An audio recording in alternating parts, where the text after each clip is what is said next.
A very good morning to all of you. I welcome you all to the ICANN initiative, the Hindu and Indian Express analysis. We will start the day with the personality of the day. Today we will be talking about a small 14-year-old girl named Roshni Bhadoria. So Roshni Bhadoria was in news now because she has been the 8th topper in the Madhya Pradesh board exam, the class 10 board exams. The results were declared. So in this she has scored 98.5%, and she's the 8th topper in the entire state. So regarding who Roshni Bhadoria is, her father is a farmer by occupation, and she belongs to a small village from the Bhind district in Madhya Pradesh. And what her determination talks about is that she cycles every day for 24 kilometers to attend her school. And she says that she has a dream of becoming an IAS officer. So this bicycle was given to her by the government, which she says that she used it to the maximum possible extent, and she was studying for 4 to 5 hours a day consistently to now fetch this much high percentage in her 10th board exams. So what this whole story shows is she is a small girl from one very remote village in a backward district, and her father is farmer by occupation. So definitely you can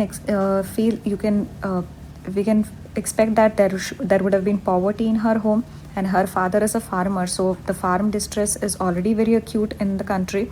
In spite of that, we talk about patriarchal society in India, but her father decides to invest in her and in her education, and she proves, and she is so determined that she excels in that.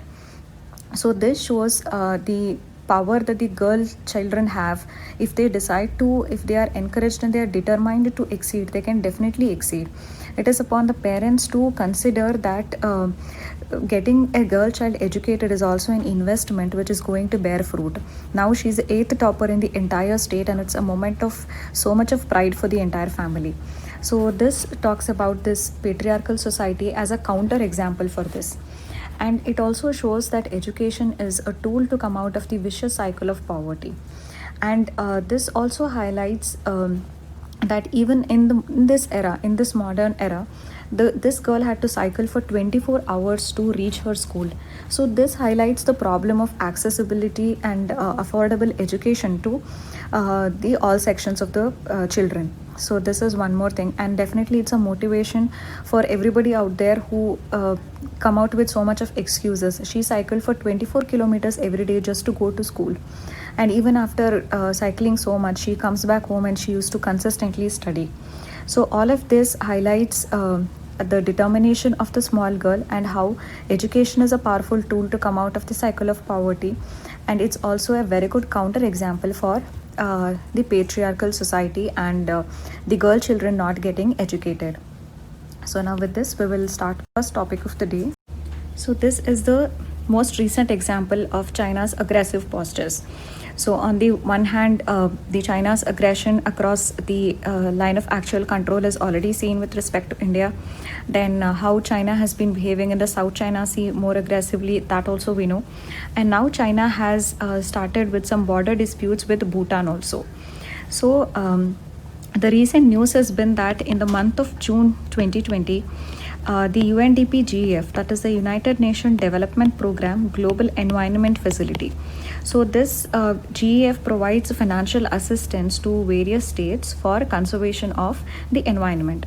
So the Global Environment Facility was to fund the Sakteng Sanctuary, which is in Bhutan. So China had said that this funding should not be done because the Sakteng Sanctuary, that whole area is disputed. However, the China's objection to this funding was overruled. But what this points out is China is now coming out with fresh border disputes, and it is disputing the borders with various countries, which it had not done before. So it comes to the relations with Bhutan. So this is that area of Sakteng Wildlife Sanctuary, and China has said that this should not be funded by GEF because this whole area is disputed. So when it comes to the border talks with Bhutan and China do not have any diplomatic relations to say so, but what they have is that they have consistently been having border talks right from 1984 till 2016, they have had nearly 24 rounds of boundary talks between the two countries. So in these talks, they agreed upon, and the focus was mainly on the northern part and also on the western part. But the eastern boundary with Bhutan was not discussed in these talks because it was not considered to be something that may be prone to claims and counterclaims. But however, now China has freshly started to claim disputes in its eastern boundary of Bhutan also. So this shows the aggressive postures of China, and this is one of the example for the aggression that China is in the recent years showing with respect to various countries. So now we'll move to topic, which is the international conventions. So in the GS2 syllabus, we have a specific topic called as international organizations and the international treaties and conventions. So one of the most important conventions that is very often in news is the UNCLOS, that is United Nations Convention on Laws of Seas. So this is one convention which is very often in news, and this gives you all the more reason to prepare about this convention. So this whole Enrica Lexie episode becomes relevant because it is related to this particular convention. So for those of you who do not know the background, I'll just give a brief explanation of the background. And this Enrica Lexie is a commercial oil tanker that belongs to Italy.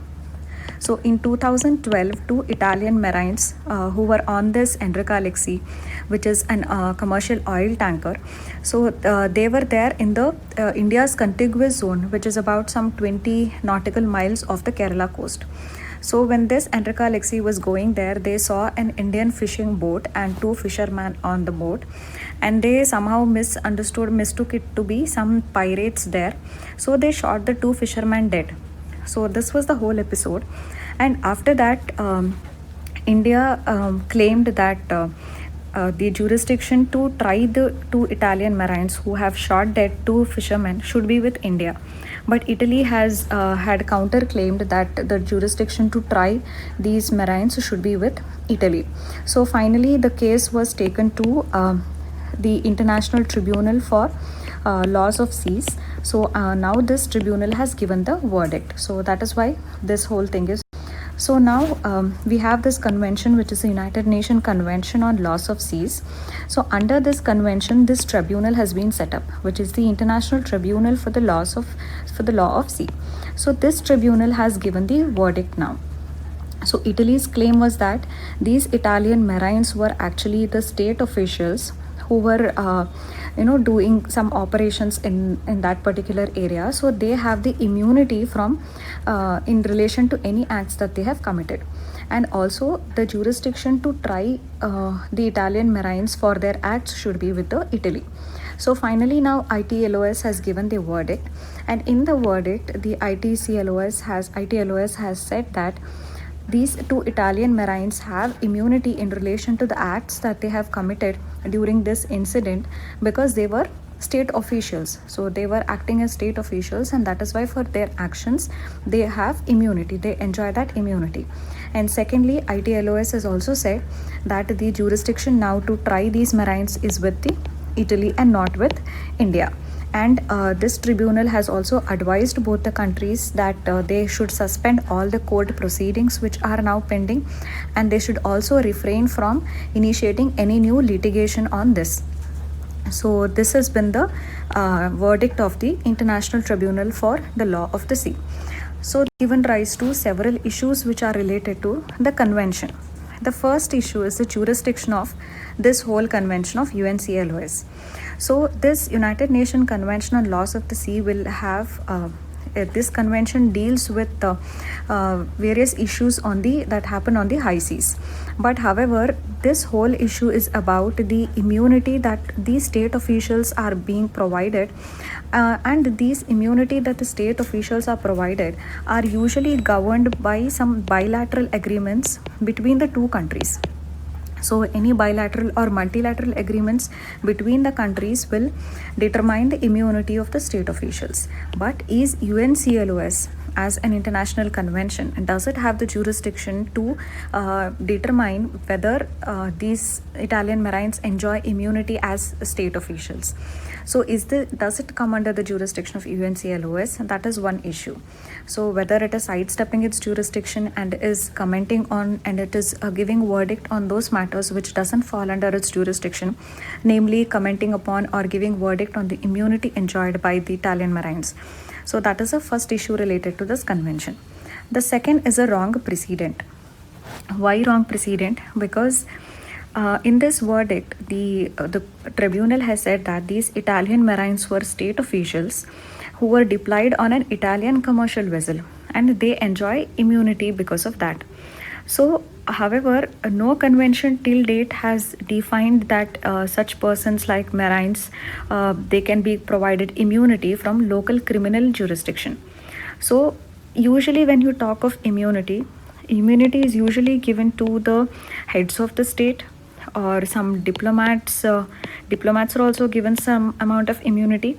So these are the persons, the heads of the states, the heads of the government, some foreign ministry officials, and some diplomats. These are the ones who are given immunity under the Vienna Convention. So these are the persons who are given immunity under Vienna Convention.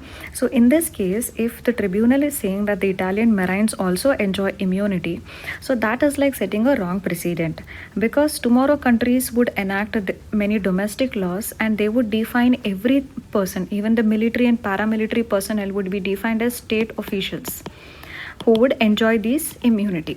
So if that happens, then many of the countries, they might they have these state officials and place them on different kinds of missions for some adventurous purpose in other countries, and whatever act they do in those countries, they would have the immunity because they come under the definition of the state officials. So this is like setting a wrong precedent, which is not expected out of the tribunal. The third issue is related to the compensation or the verdict itself.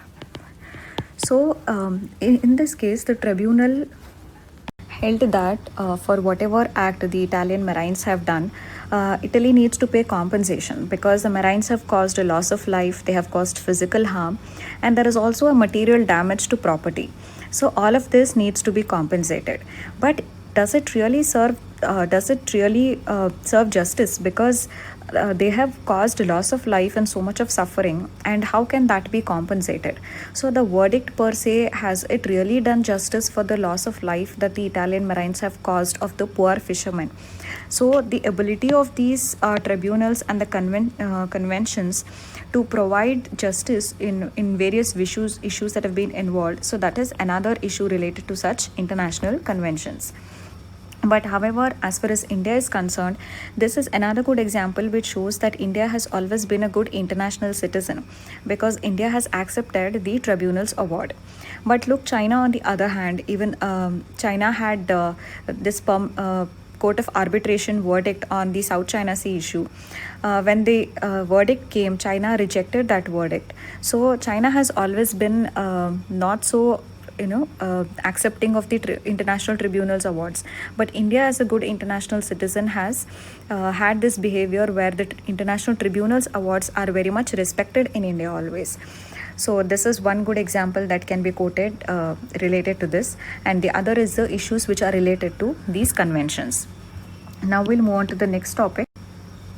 Electoral reforms is again a very important topic as part of your GS2 syllabus, which talks of electoral reforms and the Representation of People Act and all that. So in the recent news, what is being discussed is that now the Election Commission of India has said that for senior citizens who are aged above 65 years, they can cast their vote using a postal ballot. So why this measure now? Because earlier this was applicable for the differently abled citizens and those who are above 80 years. for them to cast their votes, the postal ballots was provided.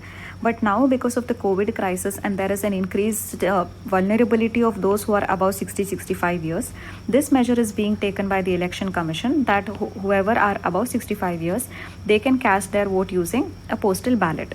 So this forms a very important aspect of the electoral reforms. But let's understand few issues which are associated with this. The editorial makes a very strong case for why such a measure should not be extended even to the migrant workers of India. So we know that there has been this migrant crisis. We have already seen so much of data on the severity of this crisis, on the number of migrant workers in India, the internal migrants, which form a very big part of the total labor force in India. So these migrant workers have now been disenfranchised. Why? Because they are unable to vote because the facility of postal ballots is not extended to the migrant workers. Therefore, migrant workers are unable to cast their votes during elections. Why? Because of these four issues mainly. One is that wherever they go in search of job, they find it very difficult to have an ID proof or for proof of residence. So for getting a voter ID card, you need to have a proof of residence. So these migrants find it very difficult to find a proof of residence, which is hard for them to provide. So therefore, they don't get voter ID cards, and therefore they are disenfranchised. They are unable to vote. The second is seasonal. Many of these migrants are not permanently staying in the place where they have migrated to. They are seasonal migrants, and they would rather want to come back to their village and vote from their villages, which they cannot afford to do so. But however, they are not permanently residing in their new place of occupation. So this is the second reason, that their seasonal nature of presence in the cities is another reason why they are unable to vote. The third is the vote bank.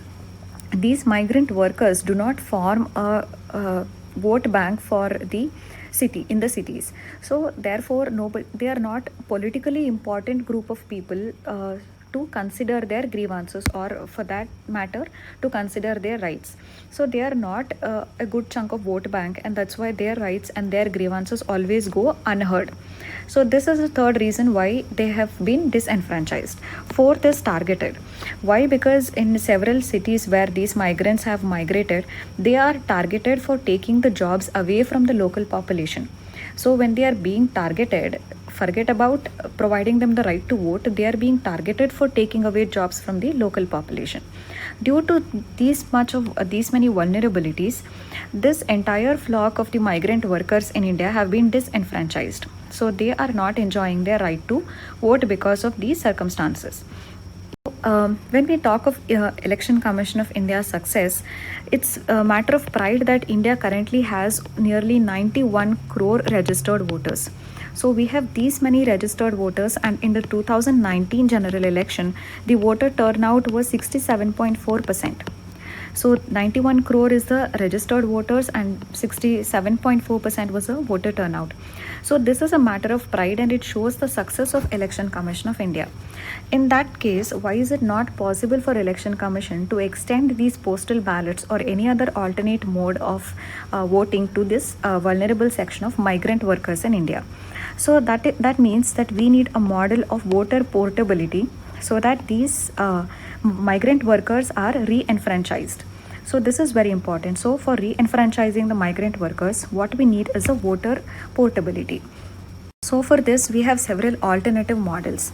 So one possible way to do this could be through the this electronically transmitted postal ballot system. So this is now being used by the service voters, that is the government employees. So they usually use this method.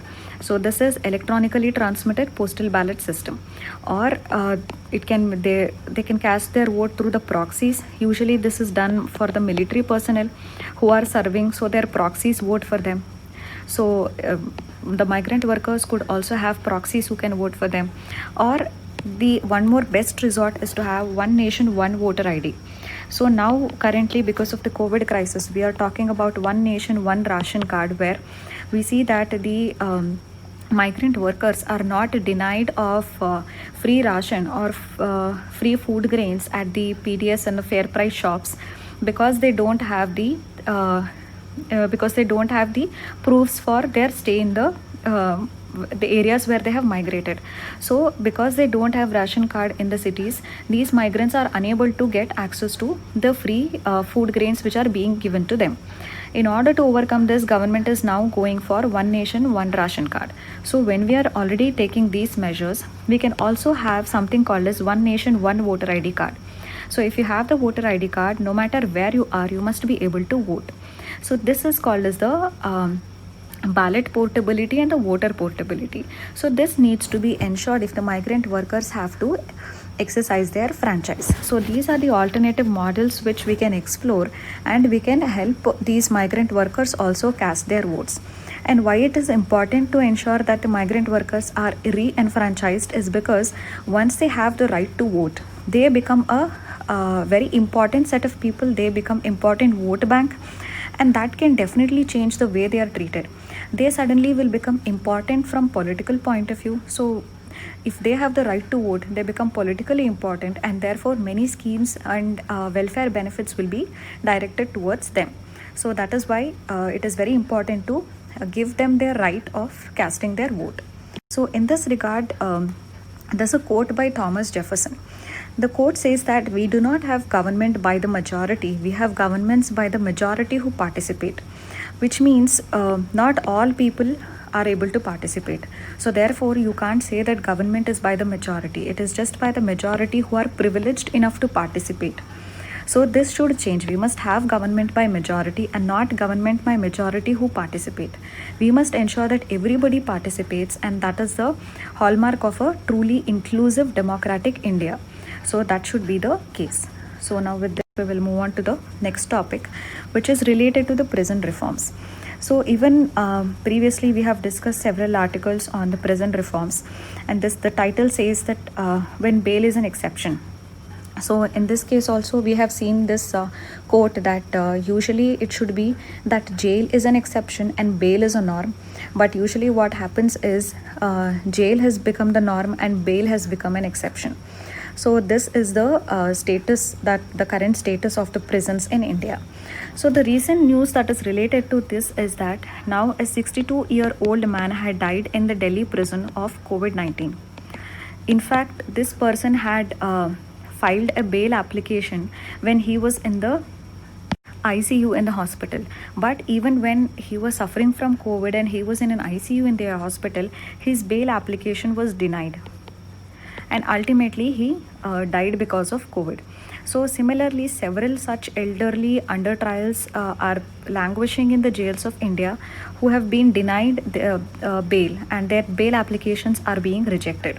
So it is in this context that we will be in few issues. First is the issue of under trials. So under trials account for nearly 70% of India's prison population. So this is leading to overcrowding of the jails, and many of these under trials have served more years in the prison than they would have served had they been convicted for the offense for which they are accused. So the under trial population is too much. They are not as the title itself says, that for them bail has been an exception while jail has become a norm for them. So they are denied bail, and this has led to the overcrowding of the prisons, and their rights are also being violated. The basic rights of them is also not getting protected. So one is the issue of under trials in the Indian prisons. Second is a poor classification. This is true even before COVID, and even during COVID this is true. Poor classification, what it means before COVID is, if you see a prison, even a person who is accused of murder and who is accused of a normal theft, they are put in the same cells. So this means that a person who goes in there comes out as more hardened criminal. So there is no proper classification in this regard. So that is one issue which you can say in general, which is not related to the COVID. But even the classification even during the COVID is again very poor. In fact, the high-powered committees have been set up in various states, and these high-powered committees were supposed to come out with a classification of the prisoners, so that those who are classified as more vulnerable could be released on bail. For instance, it could be the terminally ill patients or pregnant and lactating mothers, the under trials, the elderly population, the disabled population, these could be classified as the vulnerable population during COVID, and they could have been released on bail. But even these high powered committees, the classification they came out with, that is not a prisoner centric approach. So in this case, we have seen that in the prisons in Delhi and Maharashtra, pregnant inmates have died, and they are also now diagnosed with COVID-19. So this shows that these vulnerable population in the prison are not getting protected. The center has clearly come out with guidelines that the elderly people, the pregnant and lactating women, so these sections of the population are more vulnerable towards COVID.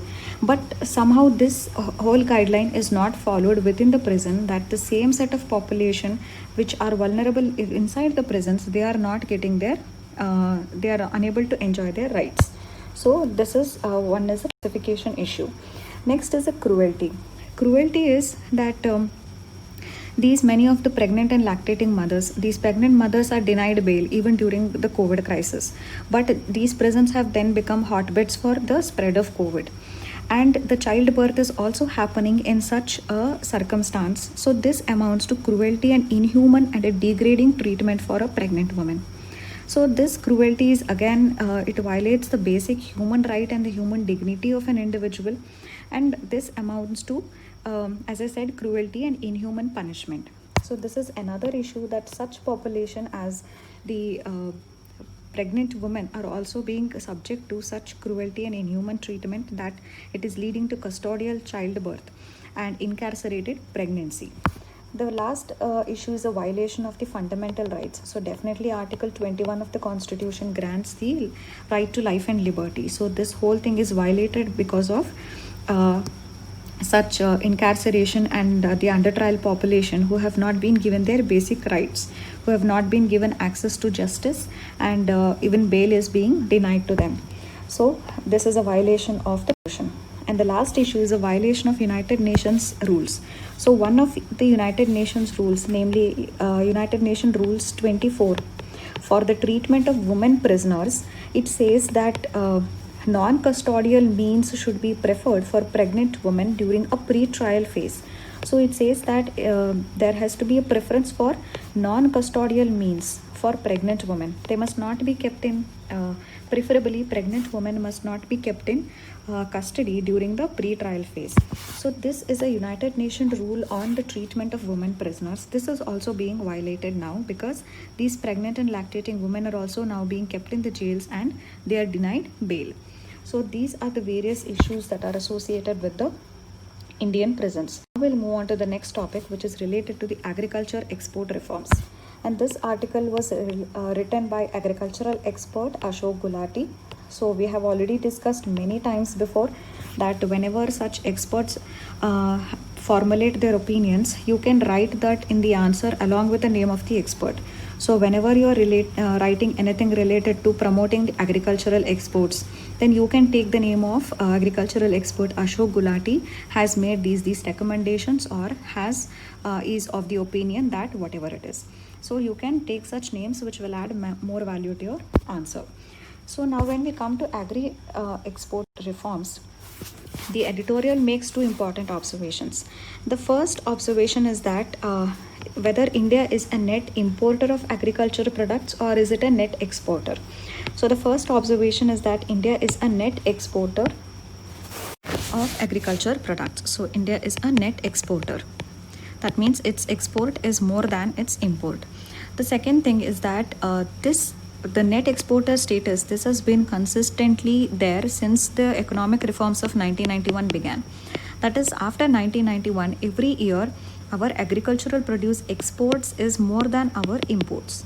So these are the two important observations. So therefore, India is basically a net agricultural products exporter. So in this regard, we will see some data for exam. So in 2013 and 14, the agri exports was at the peak. So this was the best time for agriculture, which amounted to 43.6 billion. So this was our agricultural export in 2013-14, while in 2019-20, this declined to just 36 billion. So which means that there has been a decline in the agricultural exports of India.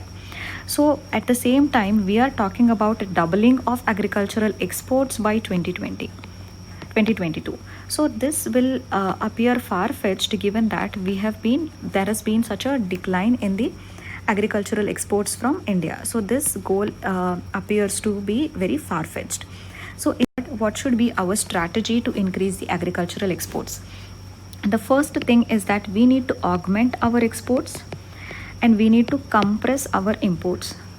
So we have to simultaneously work on both these fronts to be able to improve our performance as a net agricultural exporter. So for this, we need to analyze, or we need to see from the point of view or from the principle of comparative advantage.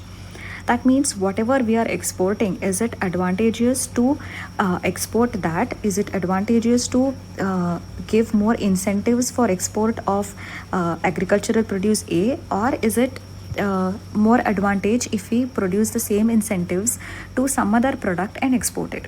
So we have to analyze from this principle of comparative advantage. Now what does it mean? Look at our export basket. First is the marine. The most of all the agri exports that we export is a marine. So this is in terms of the money. Okay, this is in terms of money. So first is marine, and then rice, spices, sugar, tea, coffee, fresh fruits and vegetables. So if you look at all these, you look at rice and look at sugar, these two have received a lot of incentives, whether it is the water through irrigation, whether it is the subsidies. So these two have received a lot of incentives and subsidies from the government. So that, and we are exporting sugar and rice in large quantities, but a lot of water goes into and a lot of fertilizers go into the production of rice and sugar. So in this regard, we have become a virtual water exporter because we are growing water intensive crops and we are exporting them. So this has made us a virtual water exporter, and in terms of value, we lag behind in the agricultural exports. So to overcome this, we have to work on two fronts. One is we have to, as I said, augment the exports, and we have to compress our imports. So now whatever for instance, as I spoke of the rice and sugar cane, rice requires nearly 3,500 to 5,000 liters of water for irrigation to grow 1 kg of rice. And similarly, 1 kg of sugar consumes nearly 2,000 liters of water. So that is why we have become a virtual exporter of groundwater, a virtual exporter of water. This has led to faster depletion of the groundwater and also overusage of fertilizers also. So inefficient use of fertilizers and increased pressure on scarce resource, that is water. This is the side effects of incentivizing rice and sugarcane for exports. But if we use the same resources to intensivize some other high value agricultural produce, then that can bring us more revenue through exports. So if we are providing the same incentives to fruits and vegetables, to spices which are very specific and which are very exotic in nature, then if we are providing the same incentives to tea and coffee, so all of these are high value agricultural produce which can bring us more revenue. So why not give the same incentives as given to rice and sugar to these high value agri producers, so that we can earn better revenue through our agricultural exports. So the comparative advantage that we have is in these things, and therefore we must promote export of these high value agricultural produce. So this is the first way forward in terms of the exports that we need to follow. Next is we also need to compress our imports. So when you look at the import basket, the highest or the biggest import that we do is of the edible oils. So the edible oil imports we do is worth nearly $10 billion. So it is in this edible oil area where we need to create self-reliance or Atmanirbharta. So our comparative advantage is in reducing the import of edible oil. So this is where we need to create our comparative advantage. So the first thing that we must do is, first of all, augment our oil production from mustard, sunflower, groundnuts and all that. But this increase in the oil from these traditional ones, traditional oil seeds like mustard, sunflower, groundnuts, can happen only to some extent. But the major potential lies with oil palm. So we need to provide more incentive for production of oil from oil palm.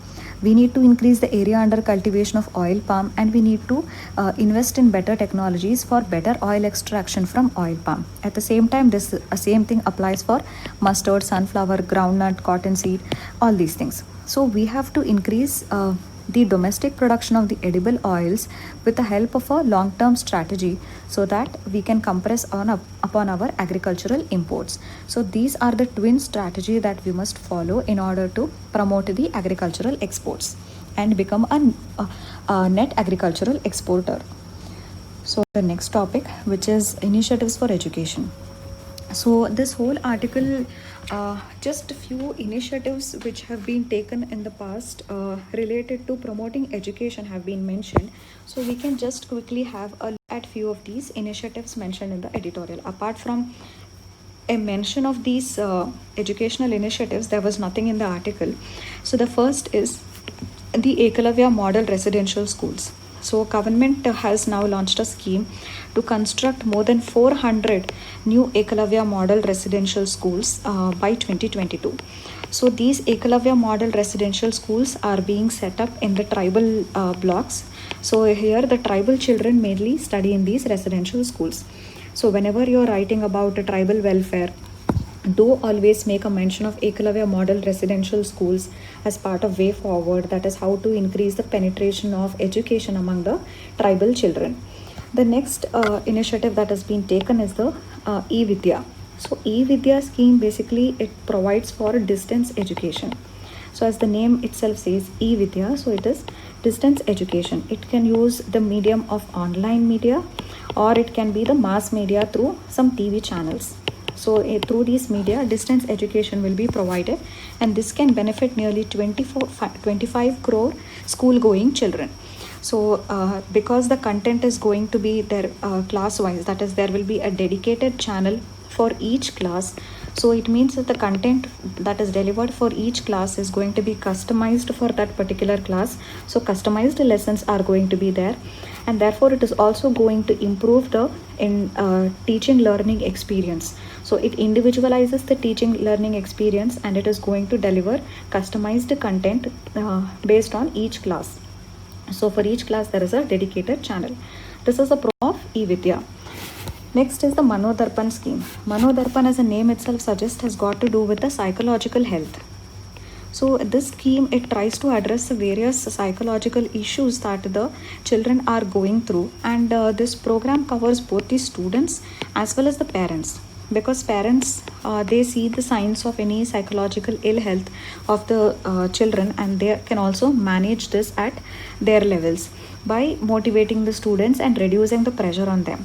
So Manodarpan is also another scheme another program that the government has launched to improve the psychological health of the students. The next thing is a university social responsibility. So this is not a scheme by the government, but it was a unique concept that the writer of the article had suggested. So this is university social responsibility, which is now already taking place. So under university social responsibility, each university has a social responsibility to conduct some classes for the spread of few languages. So under this free and open online classrooms or online classes, resources are provided for learning languages like English, Hindi, even French, Arabic, Japanese, Korean, Russian, Spanish. So various languages for them. For that, resources are provided free online under this USR. So this has been developed for those who are interested in the basics of various languages.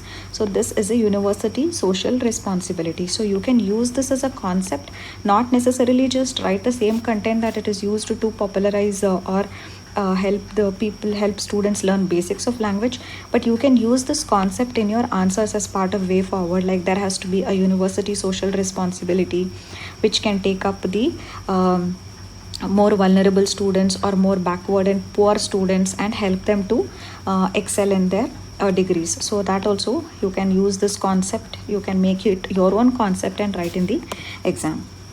So these were the other articles which were not important. The search for unity in a moment of crisis, this basically was comparing the not comparing, the comparison was in this article. So this particular article was comparing Hindus in India with the whites of USA and the blacks of USA with the minorities in India.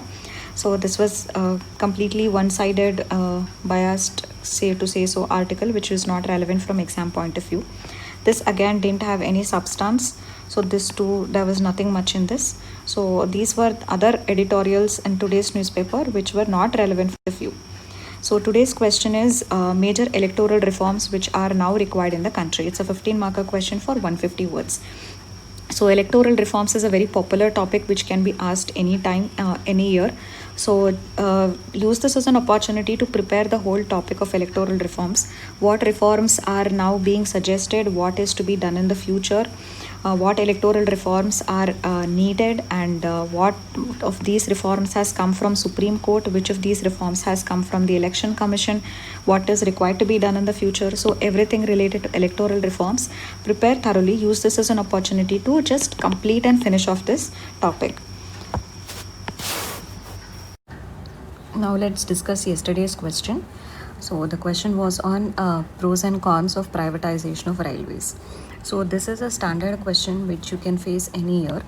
So for this you will have to of course give a brief introduction, and then you will have to directly hit the question for pros and cons of privatization. So you can make tabular columns or you can write it one below the other. So the first thing is it will help in improving, or it will bring investment into railways. For instance, this whatever the recent 151 trains to be passenger trains to be operated by the private is going to bring in 30,000 crore of investment. So this will bring investment. Second, it will also help us to bridge the demand supply gap that is presently there. So every year railway ferries about 8.4 million passengers, but and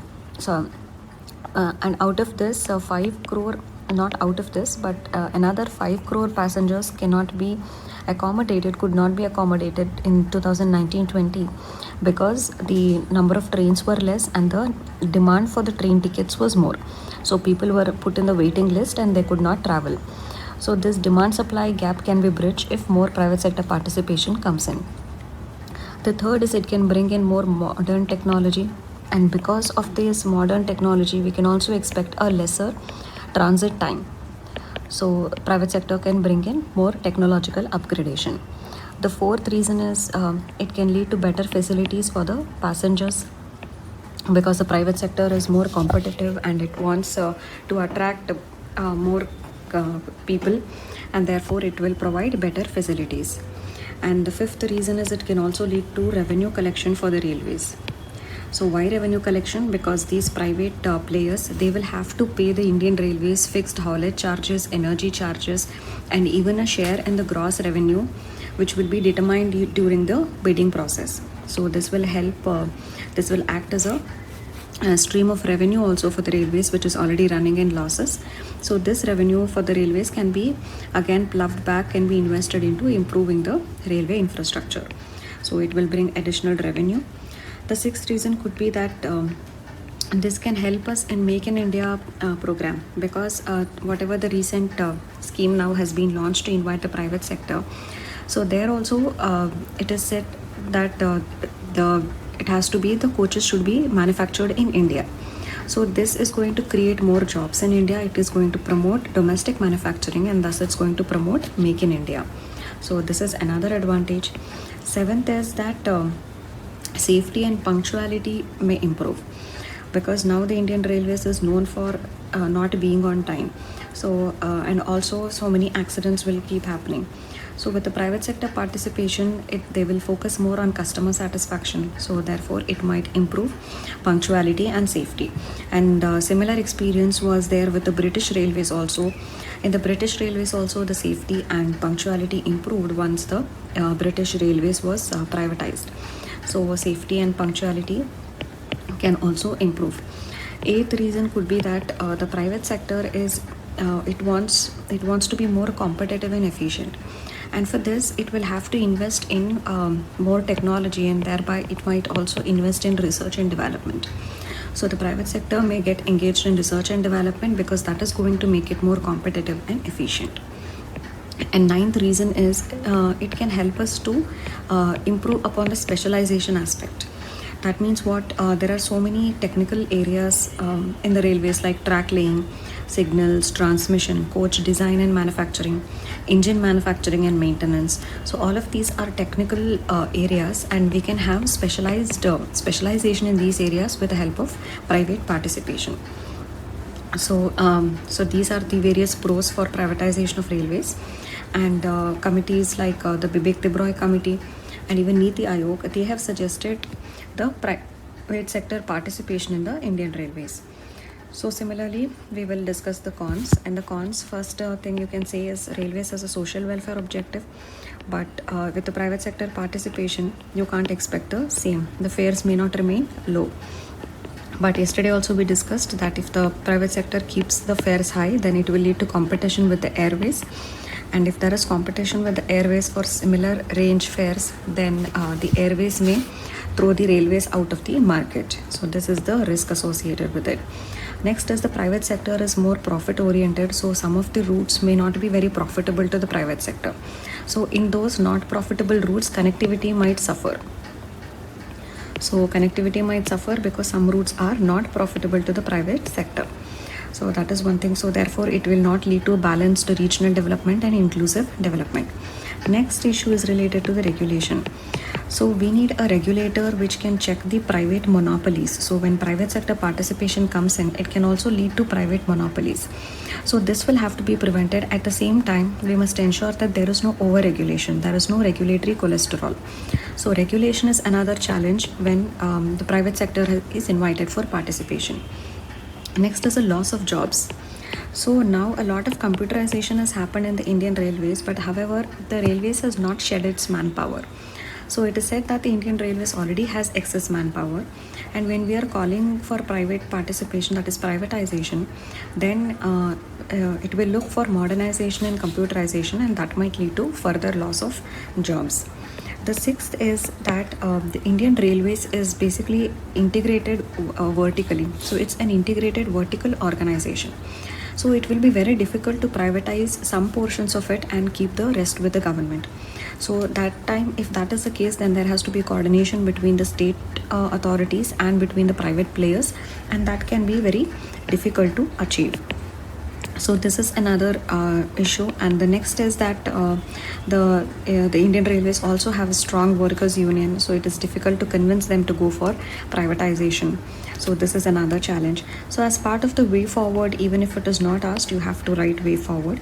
In way forward, you can write that Bibek Debroy committee had also recommended privatization of the rolling stock, that is rolling stock like wagons and coaches. Then from yesterday's article, we can take inputs that we need an independent regulator for providing a level playing field for the private sector. Then we need to have tariff revision so that the private players don't incur losses, but at the same time the fares don't be so high for the customers, so that it can pinch the customers. Then if the private sector is being asked to operate in those areas which are not profitable, then this social costs will have to be reimbursed by the government. Only then modernization can happen. And there is also a suggestion that instead of privatization, government should go for corporatization.